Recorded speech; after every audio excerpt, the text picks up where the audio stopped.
தூக்கம் கெடும் அமைப்பு யாருக்கு? பொதுவா நமக்கு தூக்கம் முக்கியமான ஒரு விஷயம் இல்லையா? தூக்கம் வராம நைட்டு பார்த்தீங்கன்னா, சிலருக்கு எப்ப பார்த்தாலும் ஒரு டிஸ்டர்பன்ஸ் இருந்துகிட்டே இருக்கும் தூக்கத்துல. சில நேரம் பார்த்தீங்கன்னா தூங்கிருவாங்க. தூங்கிட்டு அப்புறம் பாதியில எந்திரிச்சு உட்கார்ந்திருப்பாங்க. ஸோ இந்த தூக்கம் கெட்டு போறது, பாதியில எந்திரிக்கிறது, சரியாவே தூக்கம் வராம இருக்கிறது. இதுக்கெல்லாம் காரணம் என்ன?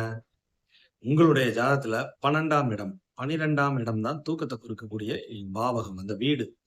இந்த 12ஆம் இடம் கெட்டு போகாம இருக்கணும் ஜாதகத்தில். அது கெட்டு போறன்னா என்ன? பாவத்துவம் அடைகிறது. சனி, செவ்வாயால பார்க்கப்படுறது. சனி, செவ்வாய் அங்க இருக்கிறது. ராகு, கேது அமர்றது. ஸோ இதெல்லாம் தான் பாவத்துவம். அப்ப அந்த 12ஆம் இடம் கெட்டு போகும்போது, தூக்கம் நிச்சயமா கெடும். அதே மாரி 12ஆம் இடத்து அதிபதி உங்கள் ஜாதகத்துல கெட்டாலும், இந்த தூக்கம் கெடுறதுக்கான வாய்ப்புகள் உண்டு. அதே மாரி உங்களுடைய மனோகாரகனான சந்திரன். சந்திரன் வந்து ஒரு மனக்குழப்பத்த குடுக்கக்கூடிய ஒரு கிரகம். அவர் உங்க ஜாதகத்துல சனி, ராகு, கேது இவங்களோட குளோஸா கன்ஜக்ட் ஆகி இருந்தாரு அப்படின்னாலும், தூக்கம் நிச்சயமா பாதிக்கப்படும். மனக்குழப்பம், மனச்சிதைவு ஏற்பட்டு ஒரு மாரி தூங்க முடியாத சிரமத்துக்கு ஆட்படுவாங்க. இதுதான் தூக்கம் கெடுறதுக்குரிய அமைப்பு. லக்னம்.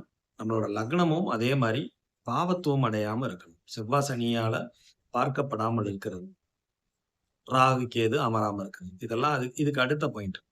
ஃபர்ஸ்ட் 12ஆம் இடம், 12ஆம் அதிபதி சந்திரன். இவங்க ஜாதகத்துல ஓரளவு நல்ல நிலைமையில இருந்துட்டாங்கனாலே, ஓரளவு நல்ல தூக்கம் இருக்கும்.